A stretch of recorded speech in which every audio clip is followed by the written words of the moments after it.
brothers and sisters, grapplers, and those who came because their friends said, just try one class, it'll be fun. Welcome. Remove your shoes, silence your phones, and if possible, silence the voice in your head that says, I refuse to tap. Today, we gather not to defeat one another, but to be defeated in ways that make us wiser. Let us begin. We will start with the invocation of the mat. We acknowledge the mat beneath us. It is both teacher and witness. Upon it, we sweat, stumble, and learn, and sometimes forget and learn again. May our grips be honest and our taps sincere. Amen and us. The first reading we have for today is from the Gospel of Saint Ezekiel, the chapter of the quiet squeeze. And Ezekiel did learn that the choke was not a weapon, but a question. And the wise opponent answered quickly. For breath is borrowed, and pride is expensive. The word of Saint Ezekiel. Thanks to be the breath. Our second reading today is from the sayings of Christ. Blessed is the one who taps early, for he shall roll again. But cursed is the one who waits for heroics, for surgery is a long rest round.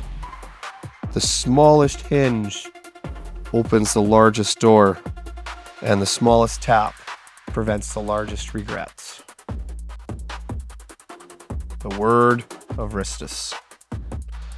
May our wrists remain flexible. Today our sermon is on the nature of control and the blessed tap. My friends, there's a misunderstanding that follows us into the mat like a stubborn training partner. It whispers, control means holding on forever. But this is a false doctrine. Control is not a hug. Control is not a death grip. Control is not squeezing until your forearms tremble like leaves in a storm. Control is awareness. Control is timing. Control is knowing when to release before the release is forced upon you. Consider the grappler who achieves side control and clings as though the mat will vanish beneath them. Their arms burn, their breath shortens, and their opponent waits. And in that waiting, a reversal is born.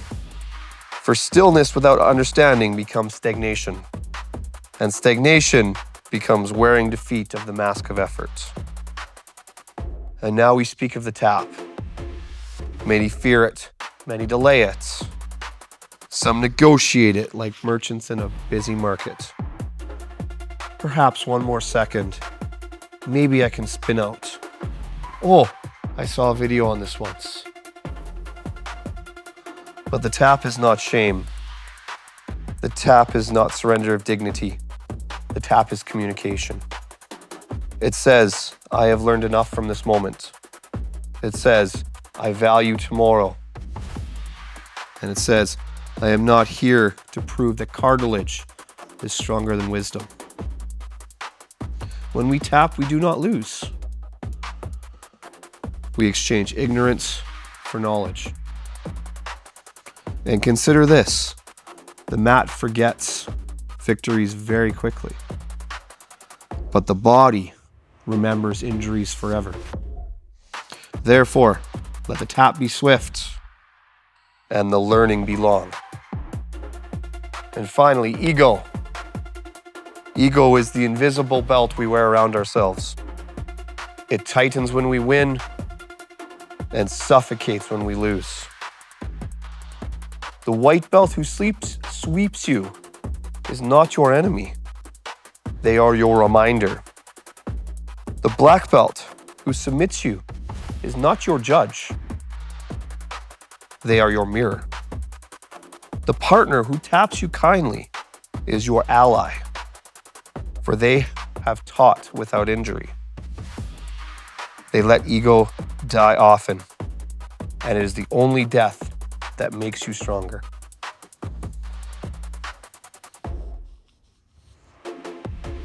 As we finish, what is the purpose of the tap? To learn and relearn. What is control? Awareness, not force. What do we release first? Our ego. And we finish in the book of Lamentations, verse of the knee. O knee, once strong and faithful, why did I trust thee beyond reason? I said, just one more second, and thou said, 6 to 8 weeks. The wisdom of regrets may we learn before the ice pack. And now, go into open mats. We roll with kindness. Protect the joints entrusted to you. We release when asked. Clean the mats. We always clean the mats. In the name of the wrist and the breath and the blessed tap. Amen.